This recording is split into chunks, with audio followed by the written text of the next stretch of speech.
Thank you, Professor Datta Gupta, and thanks, Amlan, and thanks, Parthu, for making this possible. It's really nice to be back in Calcutta and in Mueller Bhavan again, after several years. I'm happy to be part of these lectures on the German intellectual tradition because all of us are students of that tradition, as part of our work in the universities, work in the classrooms, in our own individual research. The work of the German, the presence of the German intellectual tradition has been very strong. And if you look at it, when I was looking at the list of thinkers who have been the objects of lectures here, the main strand which seems to connect them is that they are part of what we call a critical tradition. Yeah? Because this is, after all, a series which begins with Kant and tentatively concludes with Habermas. So this is really the critical tradition of German philosophical thinking that we are talking about. So here, this idea of the critical tradition and the idea of reasoning as a critical activity is something very central for understanding Adorno as well. So I thought I would begin by speaking a little bit about this question of the critique and its importance for Adorno's work before we get into actual discussion of the arguments in Adorno.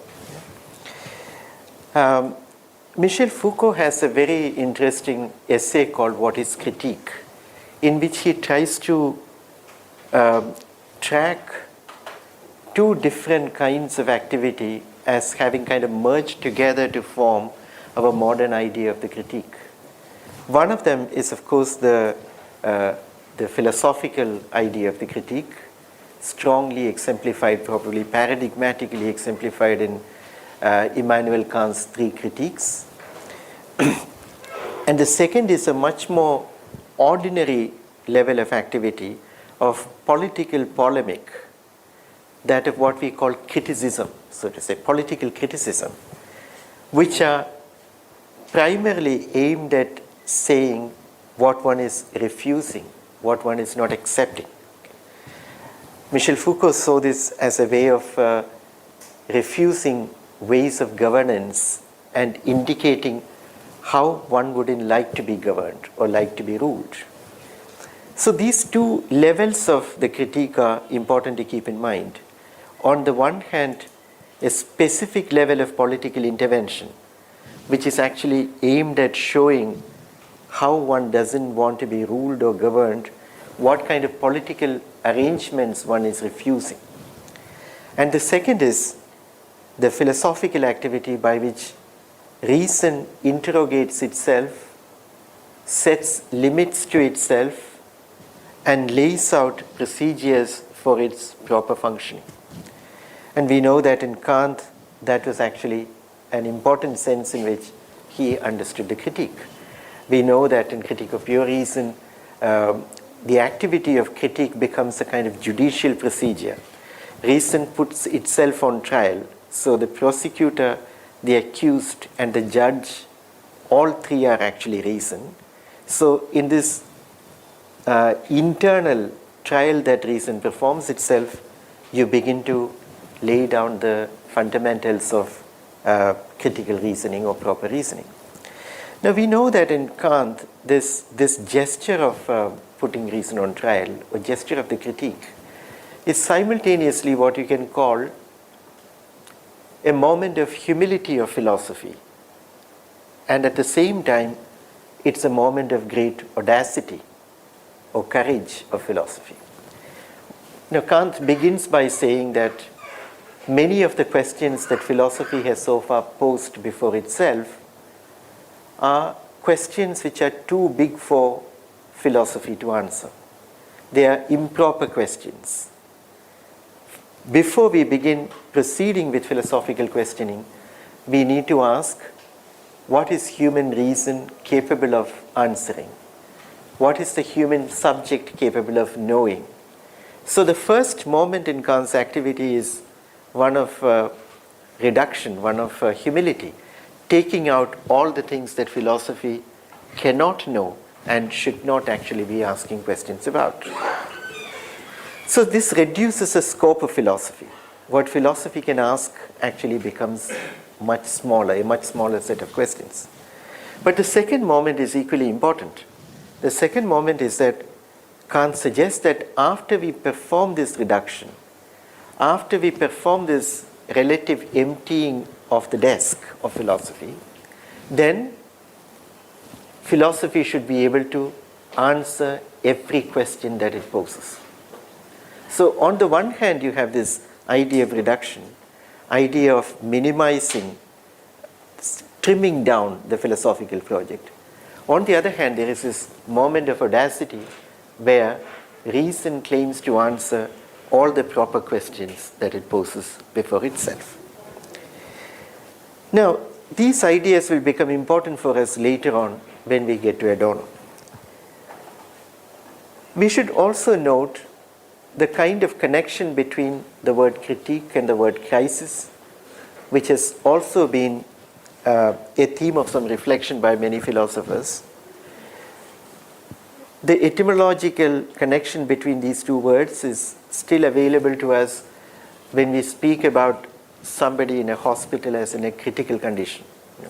Of course, that person is not in a condition of critique, but the person is in a state of crisis. So crisis here indicates that the kind of solutions which are traditionally available for what we discern as the problem have become part of the problem. So those remedies only serve to exacerbate the condition and do not offer any way out. Yeah. So this is the sense of the crisis, and critique seems to have as its locus some sense of crisis where an overhauling, a deeper self-interrogation becomes necessary. Now, Adorno himself placed his work as part of what we call critical theory. That was one of the phrases through which Adorno and many of his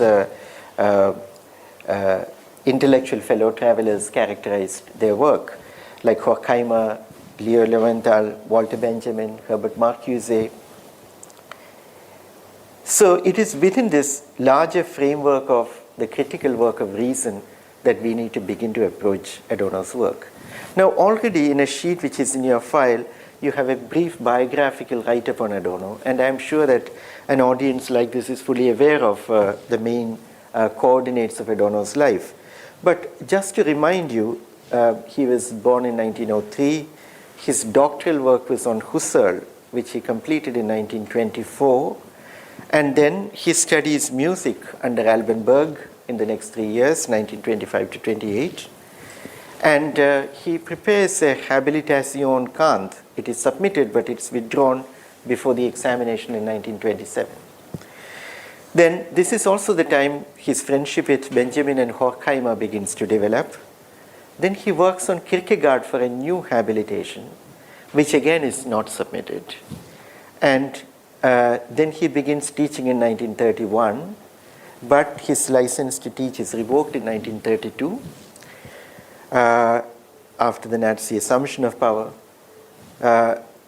Adorno registers for a DPhil at Merton College in Oxford in 1934 to work under the supervision of Gilbert Ryle on Husserl's phenomenology.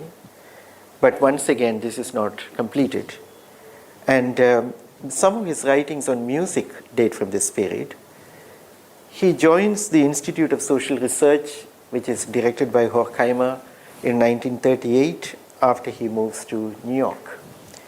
Then he spends time in New York as well as in California. This is the time when some of the major texts of Adorno are actually written, including the Dialectic of Enlightenment, which is collaboratively written with Horkheimer. In fact, many of the paragraphs they claim were dictated by them together.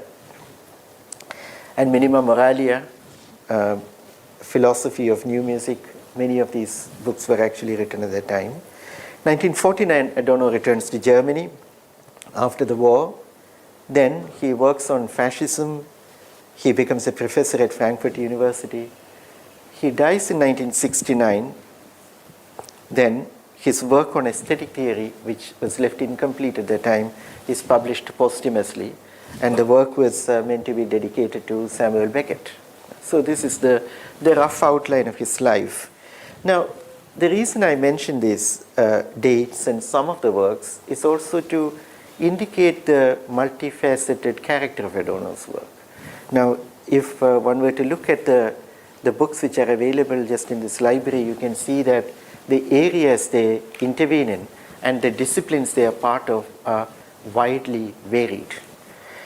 You have Adorno's intervention in sociology and other social sciences, in literary criticism, in philosophy, in musicology. So one might be tempted to say that Adorno probably is one of the last great German intellectual giants who worked on a range of disciplines in social sciences and humanities. Now, I must caution you that I am not a scholar on Adorno. I am not somebody who has worked on Adorno's writings in any kind of detail. I have taught a couple of texts by him in the classroom, which is a very different kind of activity. My work has actually engaged with some other thinkers in this tradition much more than it has engaged with Adorno, like Kant or Hegel or Nietzsche or Marx or Benjamin has actually figured much more closely in some of the questions which have appeared in my own research, much more than Adorno. And Adorno, as Professor Datta Gupta mentioned, is an extremely difficult thinker. And I do not have a clear sense of many of the things which are going on in the text, sometimes in Adorno, but we will have an opportunity to talk about the kind of difficulty that Adorno poses. I think it's important to understand the nature of that difficulty, because that difficulty itself is actually part of the particular work of reasoning that he undertook as an important element in his intervention. So these lectures are, like these two talks today, are going to be partial and will principally focus on his discussion of culture and the concept of culture industry. The initial formulations of Adorno on culture industry were made in the 1940s in Dialectic of Enlightenment, where he has a discussion of culture industry under the title Enlightenment as Mass Deception. Yeah? And then there is a reconsideration of some of the arguments and an extension of some of the arguments which appear in the other essay which I attached along with this. Now, what I will also speak about a little bit is the conceptual or theoretical underpinnings of Adorno's arguments on culture. Like what is actually the theoretical frame within which Adorno poses the question of culture. And the second set of questions which would be useful to consider is, apart from culture industry, in fact Adorno's critique of culture industry seems to invoke another notion of culture. This is particularly evident in the second essay, that is Culture Industry Reconsidered, where you have something like culture proper. Now, culture industry is not culture, but there is some other kind of cultural practice which is not fully assimilated into culture industry. What could that be, and what are the possibilities it has? So this is a second set of questions which we will have an opportunity to consider. So I'll continue speaking, and probably I'll speak till the middle of the second lecture, so that we can have a long extended period for discussion. So please feel free to interrupt me anytime when you want me to stop and explain or clarify something that I don't manage to get across. Now, when I said that Adorno's work is actually multifaceted and he intervenes in several disciplines, it may give the impression that Adorno belongs to that great German tradition of philosophers who wrote on everything. Now, you know that this begins with Kant already. Now, Kant, of course, publishes the 3 critiques, but when we look at his lectures, he actually lectured, apart from his lectures on logic, I'm told that he lectured most on two areas which are called natural history and physical geography. And these appear in some of the recent translations in the Cambridge edition under the rubric of anthropology. Yeah? So you have a discussion of logic, you have a discussion of critical philosophy in relation to epistemology, moral philosophy, and the aesthetic. But you have also these lectures on anthropology, which have as their primary source material travel writing and other kinds of observations which are circulating in society. Now, when we move to Hegel, of course, you get the great systems beginning to appear, where philosophy itself becomes a kind of a meta-discipline within which all disciplines have a kind of space. So philosophy can undertake an encyclopedic project. So within the philosophical encyclopedia, you will have the space for all the different disciplines, all the different kinds of inquiry. Now you find this kind of thing coming up in Schelling as well, where system of transcendental idealism, of course, has a space for physics or chemistry or the life sciences or whatever it is. Now, I mention this merely to indicate that Adorno's work is actually an admission of the impossibility of this. That is, Adorno's work is not trying to build a system or try to encompass the different disciplines within a philosophical scheme. In fact, the main point that Adorno's thinking often tried to make was the impossibility of this and the totality itself appearing as an obstacle for thinking.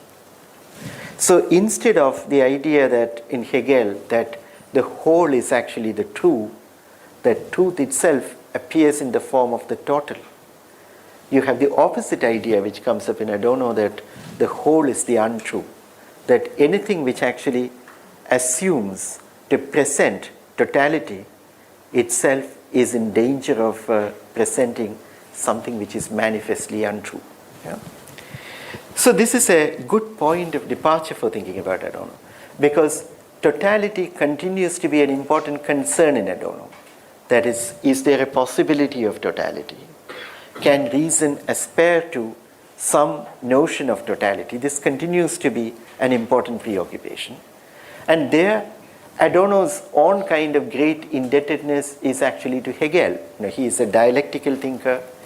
The idea that any speculative proposition is not static, it is dynamic. It moves by negating or questioning itself. And the life of reason is through negation. These ideas are ideas that Adorno strongly takes from Hegel. But at the same time, Adorno's reading of Hegel is inflected by that great questioner of systems, that is Nietzsche. So you also have a kind of Nietzschean undercutting of the pretensions of reasoning. So many of the ideas that Adorno takes from Hegel are transformed by this Nietzschean moment of influence. And in the early work, Adorno many times characterizes Nietzsche as the most dynamic of thinkers. The idea of becoming becomes very important. But once again, you will see that in Adorno, you do not have Nietzsche's great affirmative principle of life, like the valorization of life itself, which comes up in Nietzsche. That is not there in Adorno. In fact, Adorno would speak about his own work as a kind of melancholy science, as opposed to gay science of joyful wisdom of Nietzsche's. Gillian Rose, who wrote one of the most beautiful books on Adorno, titled her book Melancholy Science. Yeah? And against the proposition in Nietzsche, live life, you get in Adorno the idea that life does not live. You know? So you have this kind of evacuation of the Nietzschean intervention of this affirmative valorization of life when it comes to Adorno. So in Adorno, there is a difficulty sometimes in converting some of these ideas from Nietzsche into concrete analyses of society. This, of course, we will speak about after some time. Now, is it clear what I am saying? Now, the first paper which we are looking at comes from the Dialectic of Enlightenment. So we need to understand what is this dialectic of enlightenment. What that actually sets up the horizon of Adorno's entire thinking, one might say. Now, we know that Kant characterized the Enlightenment as man's exit from self-incurred tutelage. That is, according to Kant, human beings have kind of subjected themselves to a state of being ruled by other people. Like about what you believe, you are told what you believe by the church. About your political life, you are told how to behave by your rulers, etc., etc. And human beings have accepted it. They have voluntarily taken on this tutelage by authorities which are external to themselves. For Kant, enlightenment is that process by which the human race seeks to exit or get out of this obedience to external authority. So in that sense, enlightenment is actually the attainment of autonomy. Autonomy means giving laws to yourself, governing oneself and giving laws to oneself. And enlightenment is that process by which human beings attain that. And Kant thought about his own time not as an enlightened age, but the age of enlightenment. That is, we are going through a process of enlightenment. This is actually what he thought. Now, in Kant, one of the central things which are important in this age of enlightenment was what he called the public exercise of reason. Now, this public exercise of reason allows the possibility for human beings to present arguments in public which are not determined by the private roles they perform. So a priest in the church, he has to go by the dogmas which are established by the institution of the church. He cannot give his personal views on particular propositions of the theological doctrine. But because he is acting in what Kant would call a private capacity there. That is, he is acting in the capacity as a priest who has been designated by the institution of the church. Similarly, a teacher in a university has to work according to, at that time, what the state saw as the university's role and the teacher's duty. But if your beliefs as a rational subject, if your convictions as a rational subject are different from what you are forced to do in your private capacity, there is a public domain where you can put forward these arguments as a person of public reasoning. That is, the priest who does not believe in many of the church dogmas, he cannot air his views in the church, but he can write an article in a newspaper. There, he is no longer writing as a priest, he is writing as a person who participates in public reasoning and discussion. So this domain of, it's interesting to remember because the way in which we use the word public and private is often different from this because, what I do in the classroom I tend to see as public as opposed to what I do at home, which I see as private. But this is not the sense in which Kant is using the term. The jobs we do, the roles we have undertaken, in our private capacity, these are all matters of privateness. The area where we participate in a public arena, none of these matter. There we participate as public intellectuals, so to say. And the only stake there is actually reasoning. So this public, yes, please. I have a question. Please. This supposes that the state will allow you to vent your views in public. That's correct. So that's a very good point. Kant's argument was that so a good government, a good state, according to Kant, will say, like in Kant's own case, it would say, debate as much as you like, but obey. Yeah. So debate as much as you like in public, but pay your taxes, obey what the state tells you, and believe what the church asks you to believe. If you are actually the subject of the church, in the sense that if you're a priest, etc., etc. So the existence of a public space of reasoning itself is dependent on a state which allows that. So an enlightened emperor would actually allow a space of public reasoning to exist.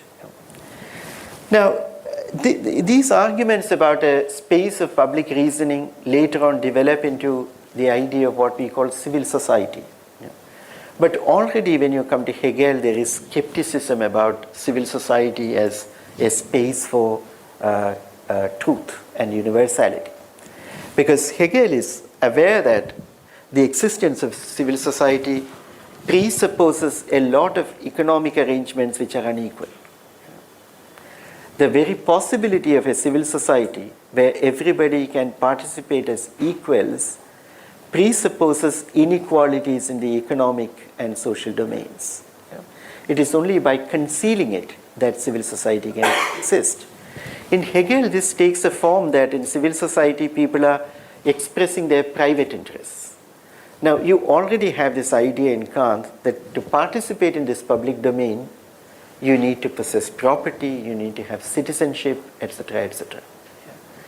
And by the time you come to Hegel, there is skepticism about this. That is, civil society might be a space of conflicting private interests which present themselves as universal interests.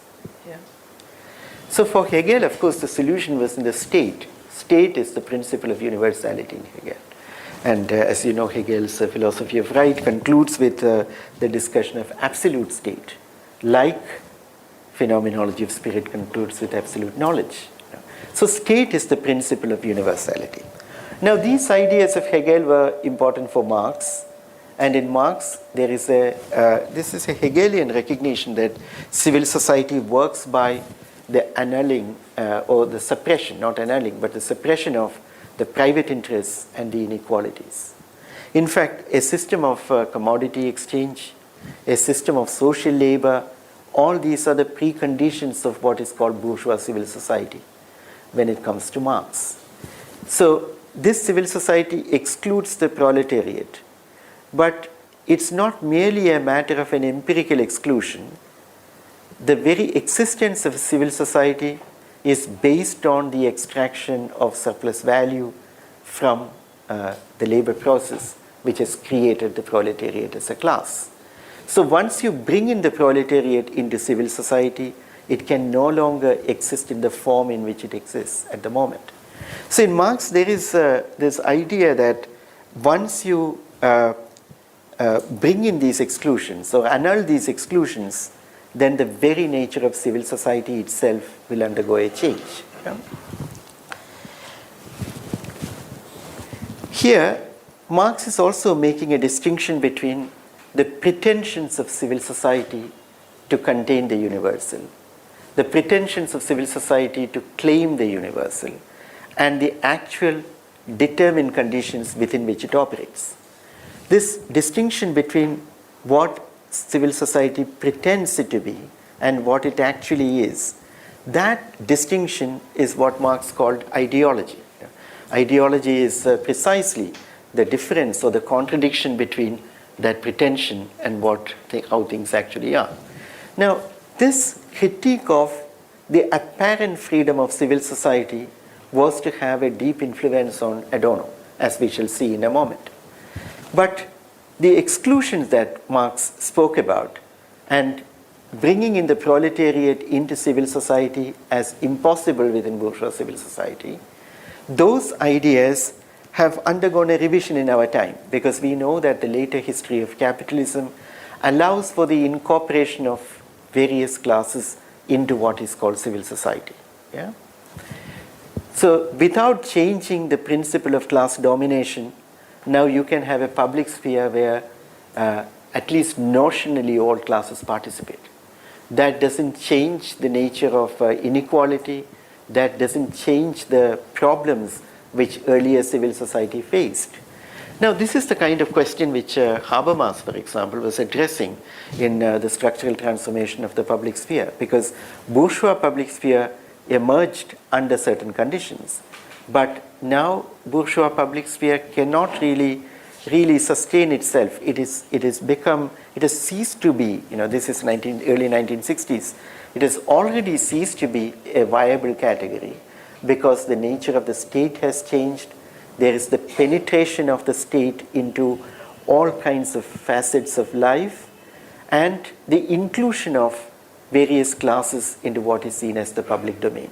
So in a social welfare state, the distinction between state and society on which the earlier idea of the bourgeois public sphere and civil society were based are no longer available. Now, when you discuss Habermas, I am sure you will have opportunities to discuss this. Now, parallel to this, of course, we also have the work of people like Michel Foucault, who talk about this as a kind of governmentalization, a process of governmentalization, by which the nature of the state itself begins to change and it becomes intimate with the domain of private life. Yeah? Now, Adorno's critique of Enlightenment needs to be seen against the background of this longer history. Now, what interests Adorno and Horkheimer about the Enlightenment is what they take as their point of departure is a paradox. Now, we know that from Kant's claims about the Enlightenment is actually the movement towards autonomy. Now, autonomy is freedom. Insofar as Kant speaks about the human subject as a free subject, he is speaking about freedom as actually what Enlightenment is about. Now, the first sentence of the Dialectic of Enlightenment goes, in the most general sense of progressive thought, Enlightenment has always aimed at liberating men from fear and establishing their sovereignty. Yet the fully enlightened earth radiates disaster triumphant. Now, this is the paradox. On the one hand, Enlightenment is actually the possibility of liberating men from fear and making them attain sovereignty, the capacity of having the paramount authority over oneself. But if you look at what Enlightenment has done to the world, if you look at the societies which claim to be enlightened, or the epoch which can actually claim itself to be the epoch of enlightenment, then what you find is the radiation of triumphant disaster. So how do you understand this paradox? This is really the question that Adorno and Horkheimer set to work with. Now, this enlightenment leading to disaster is not an accident. It is not like enlightenment as a principle is good to begin with and then it gets corrupted. That is not the point that Adorno is making. As some of the subsequent thinkers sometimes have a propensity to say that enlightenment in itself is actually good, but its uses have actually been bad. Now, that's not the point that Adorno is making. Adorno is making the point that what is at the heart of this combination of liberty and disaster is an intimacy between reason and domination. On the one hand, you have the work of reason which seeks to liberate, but reason seeks to liberate precisely through domination.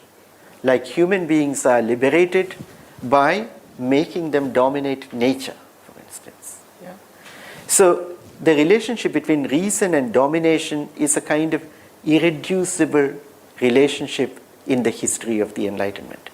That is precisely what is called the dialectic of enlightenment.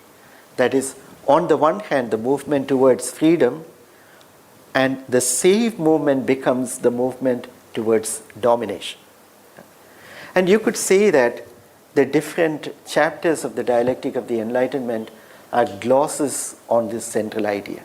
And that is precisely the frame within which the early discussion of the culture industry also makes an appearance. Now, in Weber, you had a talk on Weber, I assume, yeah? So you know that there is a distinction made between substantive reason and instrumental reason. So some of the things that Adorno is speaking about in terms of domination are close to ideas of an instrumental rationality. But interestingly, there are some specificities there. That is, in Adorno, instrumental reason is not unique to capitalism. This is something important to understand, because the dialectic of enlightenment, on the one hand, is about enlightenment as a historical experience or a historical principle. But at the same time, it also extends the terrain of this problem of reason and domination far back into earlier history. So you have a discussion of Homer's Odyssey. And Homer's Odyssey and the Rig Vedas already contain the idea of man dominating nature. This is what Adorno and Horkheimer write. In the Odyssey, for instance, already, according to Adorno and Horkheimer, you have a figure in Ulysses who anticipates the modern manager. That is, somebody who sets other people to work, somebody who distances himself from labor as the master, who is organizing things, who is thinking through things, strategizing, etc., etc. Yeah. Now, this is related to the idea of cunning, and which Amlan may have things to say about the idea of metis, for instance. Now, in Adorno has a reading of some moments in the Odyssey in terms of its anticipating what we now see as a formation of instrumental reason. The interesting moment, the particularly interesting moment he highlights is this Sirens episode in the Odyssey, where if you listen to the Sirens song, then you are completely entranced by it and you lose your freedom. But the Siren song itself also is, of course, the most beautiful music. So what Odysseus does is actually to seal the ears of his sailors, and they are asked to sail without paying attention to anything else. And he listens to the music, but he has asked them to tie him to the mast so that he cannot actually do anything in this state of entrancement. Now, this is an interesting allegory of modernity, in the sense that it's not a simple narrative of oppression that you find here. That is, there is a differentiation happening here. The laborers are not meant to listen to this. They should focus on work. Yeah? That is actually what would propel the boats towards future. But on the other hand, the master allows himself to listen to it on the condition of renouncing any action resulting from that entrancement. In other words, you allow yourself to enjoy the music without that enjoyment having any real consequences. For Adorno is interested in this moment of renunciation, which is at issue here. That is, you allow yourself to listen to this. You are not actually laboring, you are actually listening to music here, but on the condition that this music is not going to cause any harm. You have already arranged things in such a way, you have already planned things in such a way that the consequences of that music on practical life will be none. Yeah. Now, in Adorno and Horkheimer, they see in this a certain kind of pattern of calculation and calculated renunciation as central to the idea of enlightenment. So here, already you have an anticipation of what later on will come to be. Now, just to, this is repeated in many instances. You have the idea that Circe, the goddess who can actually transform you into pigs, into animals. Now, Odysseus allows himself to be close to her after making the prior condition that he will not be transformed. Yeah? So you have this combination of calculation and fulfillment. A fulfillment which will not have any consequences, any negative consequences for the practical calculations that you have put in place. So the calculation, renunciation, planning, these things seem to frame the engagement with that which is threatening, that which is enchanting, that which is powerful, which stands outside the scheme of calculation. Now, in this, Adorno saw a certain figure of the Enlightenment's relationship to what it saw as other to itself, that is myth. Myth is something which Enlightenment has become afraid of. And this fear takes the form of an advanced calculation by which you limit the space of myth and incorporate that into a space within what you can control. And Adorno's argument about art often takes this form. That is, art itself is actually, now from Hegel we have this recognition that when art becomes autonomous, when art becomes free of constraints, when society creates an acceptable space for art, it has also become useless. What Hegel called the end of art, is precisely this. The end of art is when art is flourishing. It is not when art ends in the sense of people ceasing to produce art. It is when societies are producing art as a valid form of expression, a valid activity, that art ends as something which matters to the spirit. Yeah? By creating a specific domain for it, you are actually delimiting its consequences. You are actually creating a special framework which it cannot spill over. Yeah? So the figure of the siren song, in some sense, already anticipates this technique or strategy by which you have a certain kind of a pleasure which is actually, which derives its energy and intensity from something which is deeply threatening and deeply or fundamentally intimately other to reason, by making it acceptable, by making it harmless, so to say, through an advanced movement of calculation and renunciation. Yeah? So the reason I'm mentioning these things is because in Adorno there is this very peculiar historical temporal amplitude. On the one hand, this is actually a meditation on the Enlightenment, but Enlightenment is simultaneously a historical category and something which is not easily chronologically locatable, because already you have, with Homer, you have a movement which anticipates this. So myth and reason in this peculiar kind of intertwining, that is the fear of myth in reason, and at the same time the difficulty of managing myth, the difficulty of separating itself from myth, this seems to be right there at the beginning. Now, one consequence of this, now this is also part of the difficulty of Adorno, is that Adorno felt that language itself is actually permeated by this. That is, in language we have, in philosophy, there is one of the ambitions in philosophy, not always, is to cleanse language so that you can speak with clarity.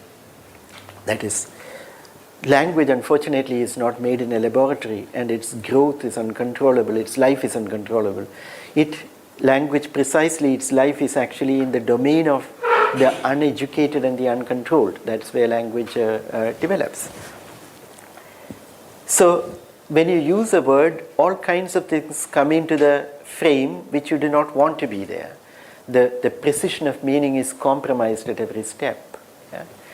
Now, this freeing language or cleansing language of what is confusing or what is an encumbrance of history in language is something which on many occasions people have seen as promising freedom. That in order for us to become free, we have to actually liberate ourselves from the encumbrances which have kind of attached themselves to language. We should have a language which is free of the mark of prejudice, the mark of oppression, the mark of injustice. We want a language which is freshly minted, in the mill of justice. But the problem is that this language is not available in life. It comes because language becomes language, that it begins to designate particular things already by separating itself from the other non-signifying dimensions of language, where language is also talismanic, where it is magical, where it carries force, etc., etc. It is only by controlling it and separating from it that you begin to get some kind of language as an object of semiology, and as an object of a sign system with particular meanings. Now, Adorno felt that it is very important to retain and take cognizance of the mythical residue in language.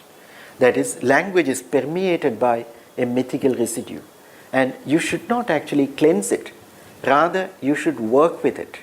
Any enunciation which actually does not, any philosophical enunciation, which does not pay attention to this mythical residue of within language, which is language's relationship to what is other than itself, that would be a distortion. So clarity would be a distortion. This is very important to understand. A clarity which is bought at the price of eliminating this deeper history of language, which is marked on its surface, is no clarity. It is actually distortion. Now, this argument about what is seemingly unambiguous, what is seemingly clear and better structured, what is seemingly more systematic, as a form of distortion and not getting you closer to truth, is an idea which Adorno works with right through in his philosophical life. This comes up in his criticism of positivism, for example.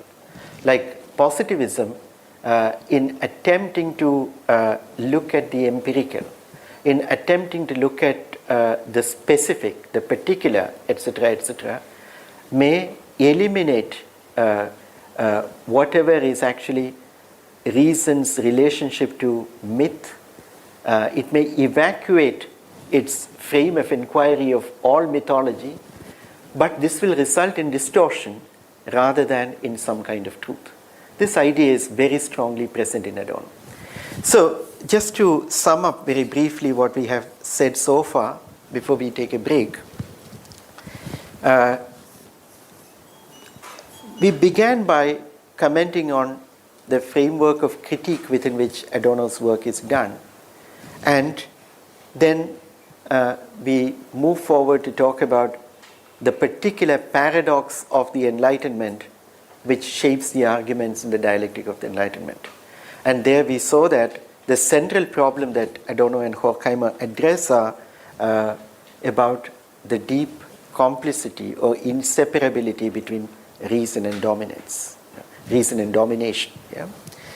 Now, in working through this idea of reason and domination, you have an argument about enlightenment which has both a historical locus as well as a longer civilizational locus.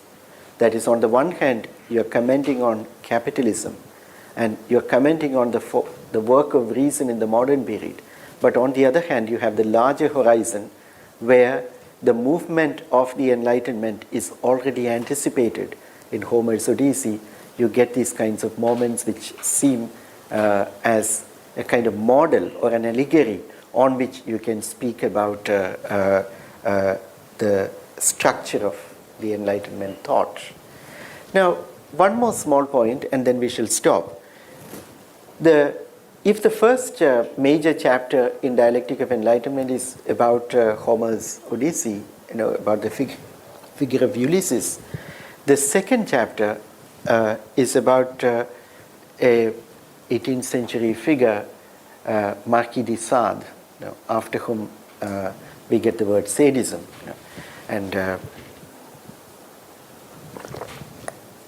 Marquis de Sade, as you know, is one of the prisoners in Bastille when the revolutionaries broke open the prison. Now, what interests Adorno about Marquis de Sade is that the kind of figure of enlightenment in its more negative consequences, the consequences of domination, the relentless working out of reason through domination, you do not find that picture in people like Kant, but you will find a description of that in somebody like Marquis de Sade. So Adorno has his argument that, he makes his argument that enlightenment, when it is become fully successful, that is, when the human subject has fully exited tutelage, when it has become completely free, it becomes, reason becomes successful in creating the most efficient mechanisms. That is, reason becomes relentless in its efficiency. So everything is pushed towards the maximum efficiency, the maximum use. So there, the examples which he cites are, one is a sports team. Like you're part of a sports team, and you are told what should be done at every step. The idea of discipline here becomes discipline and pleasure. Discipline and relaxation, they become completely inseparable here. And in Marquis de Sade's Juliet, the sexual team in Juliet exemplifies this again. That is, how to make the maximally efficient use of the human body for sexual pleasures. This becomes, so this is reason. This is enlightenment reason. It's not the opposite of reason. Like Marquis de Sade, you know that some of the critiques of Marquis de Sade, denunciations of him on the basis of immorality, was actually based on a separation between reasonable pleasures and unreasonable pleasures. Now what Adorno is suggesting is that the principle that you find exemplified in the descriptions of sexual acts in Marquis de Sade's Juliet is perfectly consistent with the idea of the Enlightenment.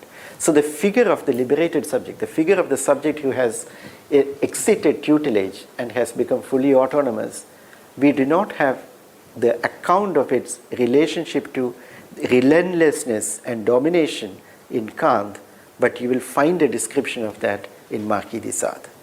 So let's probably stop there for a break, and then when we come back, we'll complete this discussion and take up questions. Actually, we can continue to 4. Is it right? Yeah. Oh, sorry, I thought it was 1 hour. Sorry, yeah, sure, yeah. Oh, very good. Oh, thank you so much. That's great, yeah.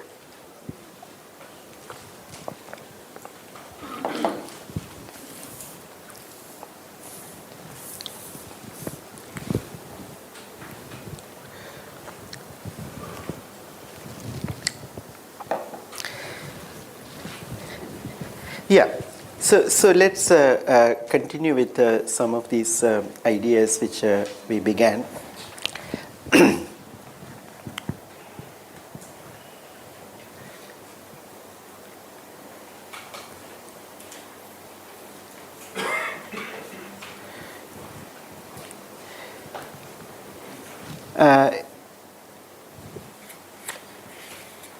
So we spoke about the relationship between reason and domination and the inseparability of that connection. This is what we have been talking about.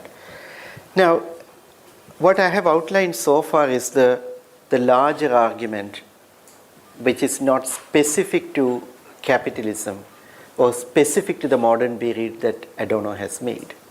Now, from here, we can actually proceed towards the specific discussion of the modern period and also of the culture industry that he proposes.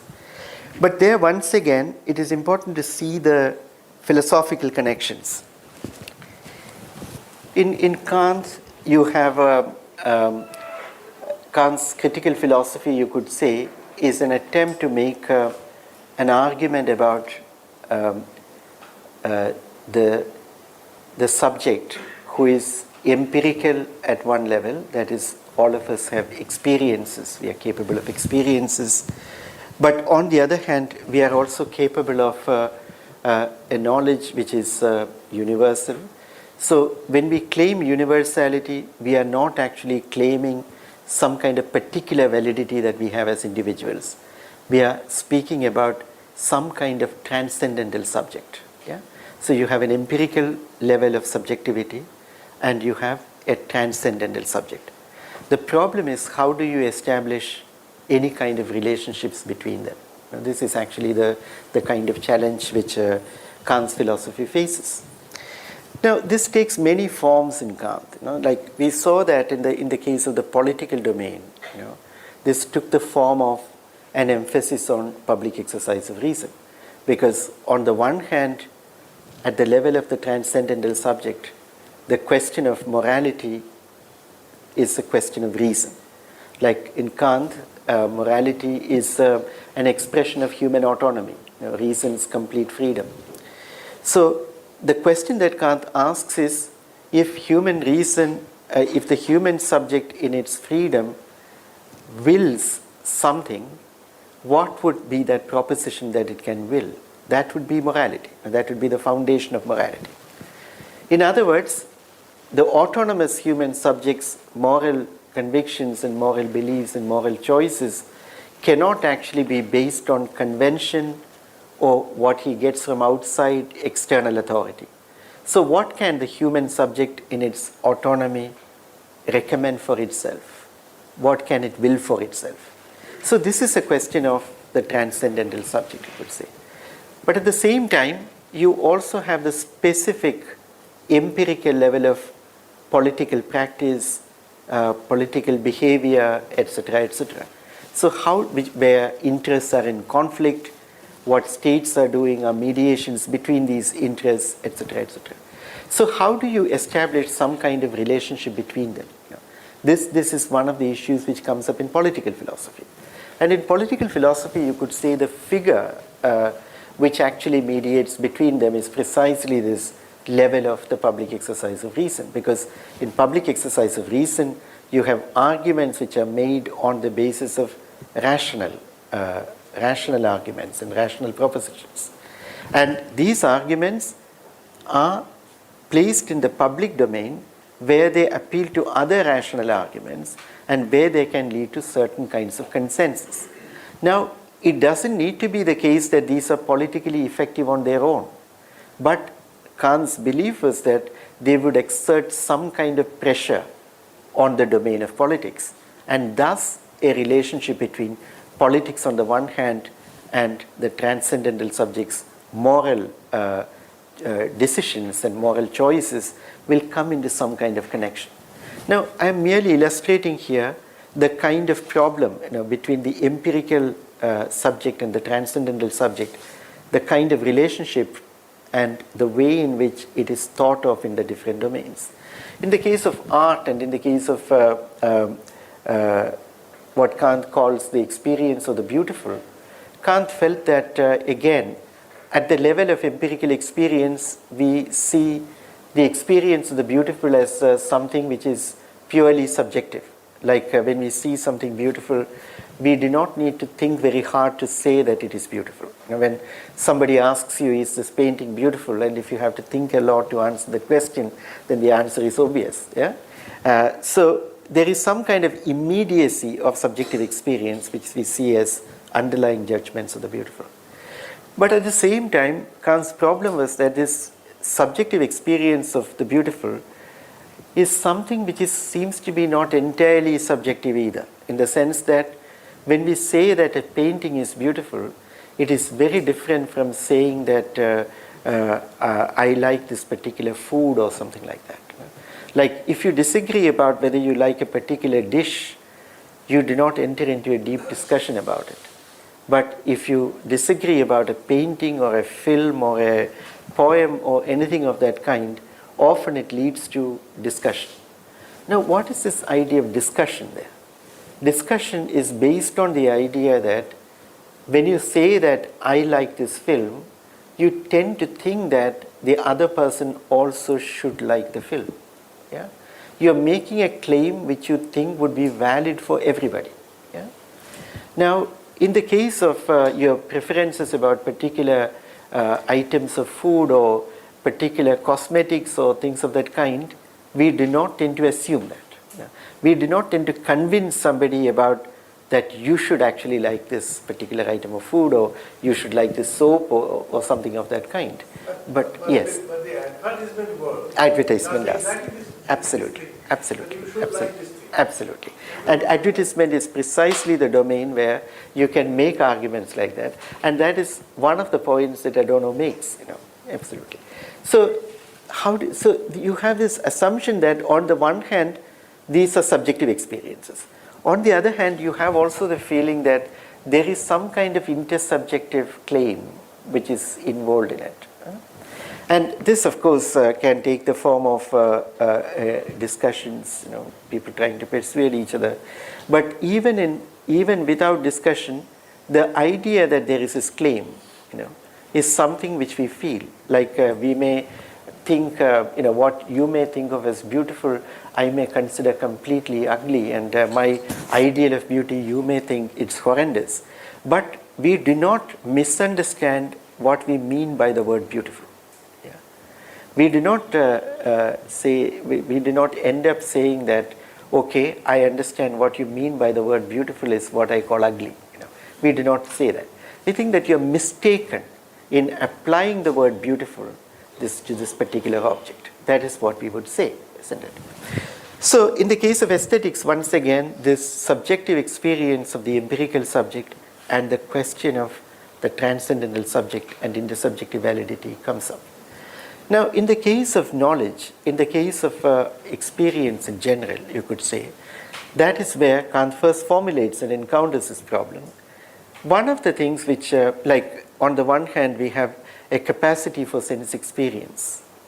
But this capacity for sense experience, why should it have any relationship to the concepts we have, like ideas of causality that we have, the kind of way in which we make sense of the world? Because senses do not in themselves think. So when we say that we know something or we have the experience of something as an intelligible thing, we are able to speak about it precisely because we are establishing some connection between sense experience on the one hand and concepts of the understanding, as Kant calls it, which allows you to have notions like substance, for instance, or cause, or even to identify this as a phone, for instance.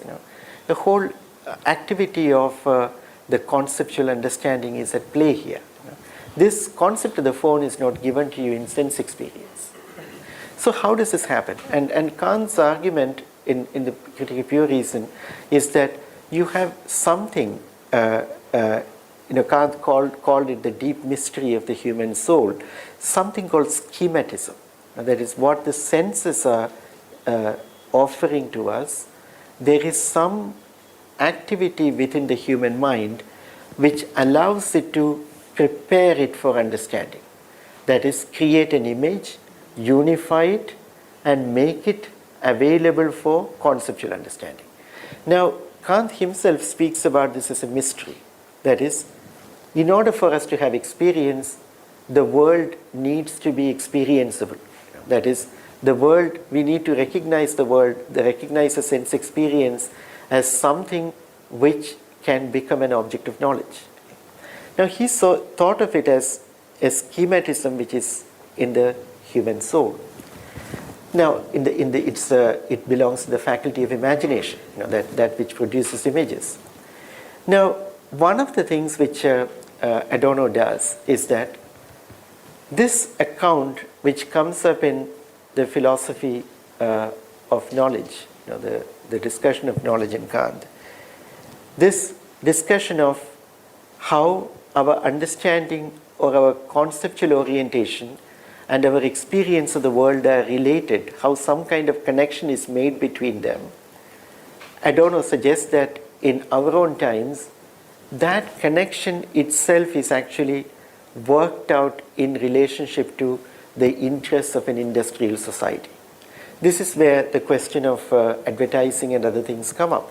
That is, experience itself appears before us in a prearranged frame which allows us to recognize it in terms of the interests of an industrial society. In other words, Enlightenment reason now manifests itself in terms of the interests of an industrial society, which lays out things in such a way that experience already conforms to the framework that it is meant to prop up. Okay? So in other words, instead of the schematism which Kant placed within the deep recesses of the human soul, that role is already taken up by certain modes of arrangement, certain ways of working out of rationality, which makes experience already appear within this framework of given meanings. Yeah? Now, this is actually the point where many of his arguments about culture industry are founded. What he calls culture industry is this kind of pre-organization of the world of experience. So things which we see as cultural artifacts already come to be given in terms of a certain rationality, which is pre-decided for us. So what we see as subjective experience is no longer subjective. It already happens within a framework where reason, instrumental reason in our times, has laid things out, where things begin to appear within that. Now, this is an argument which we need to understand in some detail for us to get to other arguments in Adorno about culture and what is culture proper, etc., etc. So what I have said, is it clear to you, this last bit of argument about schematism and what Adorno is proposing in relationship to that?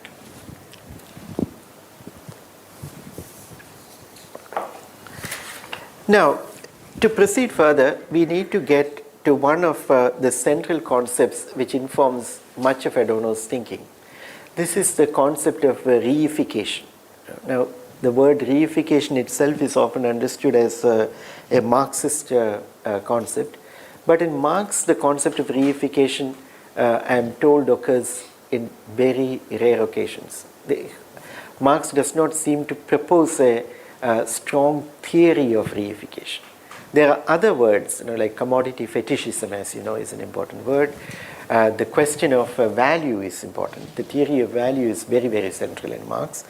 But reification becomes an important idea, especially after Lukács. In Lukács' history and class consciousness, you have a very important essay called Reification and the Consciousness of the Proletariat. Now, in the sense of reification, which comes from Marx, is that there is some kind of reification of labor power which happens in capitalist societies. Now, what does that mean? We know that the word reification comes from the word res, which means thing. So reification really is thingification, that is to make something into a thing. Now, people sometimes translate it as objectification, but that confuses probably. Philosophically, it's less precise because you get caught up in this question of the subject and the object. But what's at issue is the thingification. Now, what is thingification? Now, in Marx's analysis of the commodity, as you know, see, Capital begins with the discussion, Capital Volume 1 begins with the discussion of the use value and the exchange value. That is, for any object to become, anything to become a commodity, it has to be tradable. We should be able to sell it, somebody should be able to buy it.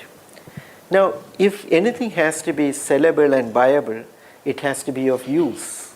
Yeah? We buy it for its use. So the object on the one hand has a use value, which finds its realization in our use of the object, and then the object seems to have another value which is called the exchange value. This exchange value is actually what manifests itself in the value we pay while exchanging it. Now, this value may take the form of the money form, it may take the form of equalizing unequal things. Like you remember the early pages of Capital where so many quintals of wheat is equal to so many gold, etc., etc. Yeah? Now, basically, you have an equalization of the unequal things, which happens here. Now, Marx's argument was that in the production and exchange of commodities, there is a thingification of labor. Now we'll come to that in a moment. But for Adorno, this argument about reification becomes very important because Adorno sees reification as at the root of what he calls identity thinking. That is, thinkification is what allows you to have identities which you can compare, make equal, etc., etc. When you say that so many quintals of wheat is equal to so many ounces of gold, etc., you are actually creating, basing yourself on certain identical thinking. That is, you are saying that these two things are equal, each of these has a separate identity, you are connecting them. Now, in Adorno, there is actually a deep skepticism and questioning of identity thinking. The identities given in contemporary society, the identity thinking in terms of which reason deals with things, all these are seen as problematic. Now here, we must also understand that Adorno's critique of identity thinking comes not merely from Marx, but also it comes from other thinkers like Nietzsche. Now Nietzsche has a very powerful critique of identity thinking which comes up in the early writings, for instance. Like he thinks that even to say that one leaf of a tree is identical to another leaf of a tree, etc., etc., is actually an operation of thought. It is not something which is out there. And his argument about language, in this essay called On Truth and Lie in an Extramoral Sense, is that it is language through its overuse, when it loses its specific sensory value, that it becomes usable as an abstract concept. And the metaphor he uses is that of a gold coin with the king's head which is imprinted on it. Once through overuse the figure of the head gets eroded, it becomes saleable as metal. Now once it becomes saleable as gold, so much of weight of gold, you think that it has attained conceptuality because 1 ounce of gold is equal to another ounce of gold, etc., etc. The equalization of the unequal, that is at the heart of what is called identity thinking. Now, this identity thinking, of course, in German intellectual tradition, you may have had opportunities to talk about it, is actually a major concern. Now, there are two different, as I told you, Adorno is influenced by, two major thinkers here. One is Hegel and the other is Nietzsche. Both of them have a critique of identity. Now, in Hegel, identities are posited in order to be negated and subsumed under some other identity. That is, you posit something and then you show that this is actually existing as itself on the basis of not being something else, or on the basis of its opposition and difference from something else. And then you attain a moment of consciousness which is above this by saying that both these, including their difference, connects them, and these need to be seen as part of a larger whole. I'll repeat that. What Hegel is trying to suggest is that to say that something is not identical or identical to something else involves a recognition of them as separate. And this recognition is questioned and shown that this initial positing of a separation itself shows a connection between them, and they need to be seen as part of a whole. In that sense, identity is, the positing of identity in some sense is also leads to the realization of a mistake, that separateness itself involves a connection. It's a way of connecting. That is, one thing and that which it is not are connected with each other. And that recognition is what allows you to go beyond it. Nietzsche's arguments about identity, on the other hand, are more about showing that identities are imposed. To say that something is identical to something else makes them identical. Like to say that this particular thing is the same as or identical to another thing makes them identical. To show that this concept and that concept are identical, etc., imposes an identity between them, which is actually the object of a critique in Nietzsche. Like genealogy of morals actually tries to show precisely the identity of concepts like the good and the bad becoming problematic in this sense. Now, the argument that Adorno makes about thingification and its relationship to culture need to be seen against the background of this. His critique of identity thinking is very strongly inflected by these larger questions of identity. Is this point about identity that I said so far clear to you? Yeah? Then one more point and then we can take a break. This is again about the question of identity. Now, about the question of reification. Marx's argument that you have the thingification of labor in the commodity. This argument needs to be understood in close connection with Marx's argument about value in general and also the extraction of surplus value. Now, we do not have time to go into detail about that. I'm sure that you had also discussions about Marx in this series. So, what Marx is trying to suggest is that the only way in which value appears in the social domain is in the form of exchange value. That is where you are able to give it an identity, which is comparable, where it manifests itself in exchange. Yeah? Now, this is actually the result of, as Marx famously said, the relationships between people. What manifests itself in exchange value is the exchange relationship, the relationship between people. This relationship between people appears here as a property of a thing. That is, when you say that this phone has the price of such and such, which is another way of saying that this phone in terms of its value is equal to so many kilograms of wheat and so many ounces of gold or whatever it is, there the value which I attribute as a property of this object really is the result of the relations between human beings. It is the exchange relationship which gives value. The exchange relationship here appears as the property of a thing. Now, what gives exchangeability to commodities is labor, but the value that labor brings in appears only in the form of a property of a thing. Now, this is what the sense of reification that Marx actually puts forward.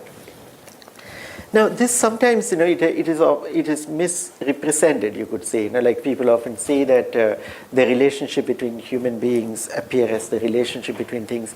Now, Marx also says that objects acquire a kind of autonomy in the ideological perception which is created by commodities. Commodities seem to be independent of human beings, etc., etc. But the sense of thingification there is that you have relationships between human beings in a society which here appear in the form of a property of thing.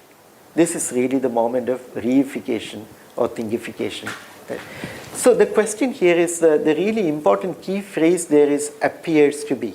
Now, that is, the relations between human beings appears as the property of thing. So it is not really a property of a thing. So is there any property which is not merely apparent? Is there some kind of value which is not apparent, which is not merely an appearance, but which is actually the true property of the thing? And there, of course, the answer is that use value is precisely that. The use to which we put an object is something which properly belongs to that object.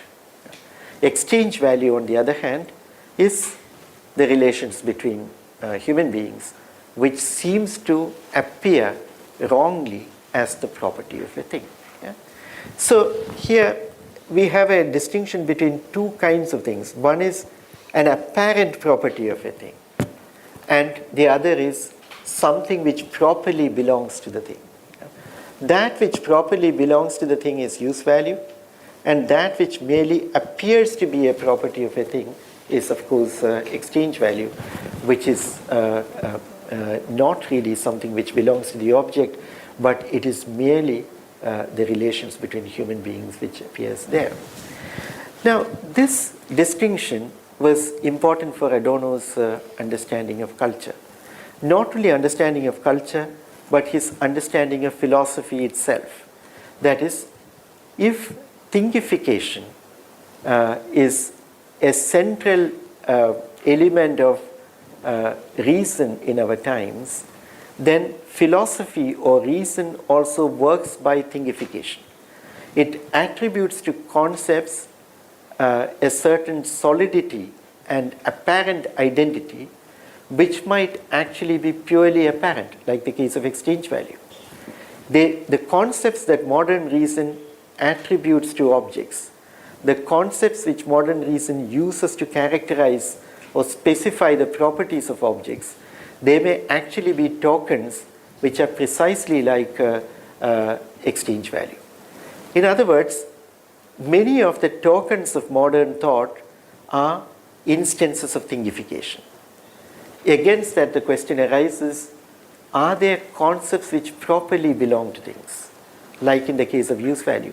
Are there concepts which we can actually really create or specify which are true concepts, which are not like the concepts of thinkification? There, Adorno's position is that those concepts are not really there.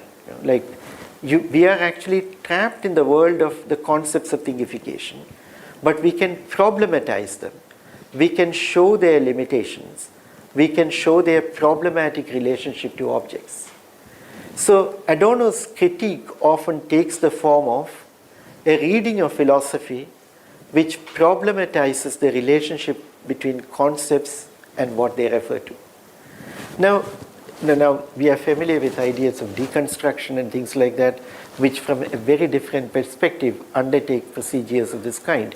That is, you do not try to occupy a space which is outside the field of philosophical discourse, but using the arrangement of concepts within philosophical discourse, you push the concepts and their uses to a limit where they show assumptions which are previously not revealed, which we do not take into account, etc., etc.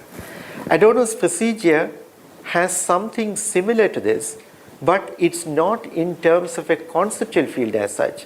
What he tries to do is to show that through a rigorous description, using the tokens of contemporary philosophical reasoning, he also tries to problematize the relationship between concepts and their objects. So this takes the form of much of the critique that Adorno mounts, whether it be in relationship to philosophy or in relationship to culture and culture industry, as we shall see in a moment. At the heart of this idea is the notion of reification. But Adorno's analysis of or his use of reification, we must remember, he carries it out without a clear account of society. This we have to understand that. That Adorno is he does not really anchor this argument about reification and argument about value, etc., etc., in a dense analysis of capitalist society like in Marx, like questions of surplus value, for example, were very, very important for Marx's account of reification. But reification itself is taken up as a kind of important template to think about the very form of reasoning in modern times. Now, in the second half of the lecture, we'll focus more closely on arguments about culture. And there we will also see that Adorno was not the only thinker to be dominantly influenced by the arguments about commodity fetishism and reification. Now, commodity fetishism is one particular instance of reification. Yeah? It's not the only one. Now, Walter Benjamin, for example, he had a deep engagement with the question of the commodity and circulation and the kind of effects it has on the way we experience the world. Yeah? And the readings of Adorno and Benjamin, the uses they make of the idea of reification and the kind of analyses they propose are quite different from each other. Now, there are points of interesting, moments of interesting conversation between these positions, and there are shared larger horizons of objectives there. But at the same time, we also know that the particular kinds of analysis about contemporary culture that Adorno and Benjamin produced were quite different from each other. In 1936, there is a famous set of exchanges between them, which has become very important, and I'm sure that many of you may have read those letters. So in the second half of this lecture, we shall engage with Adorno's arguments on culture and eventually, hopefully, have a discussion around some of these differences in the use of the concept of reification in Adorno and Benjamin and others. Yeah? So shall we stop for a moment?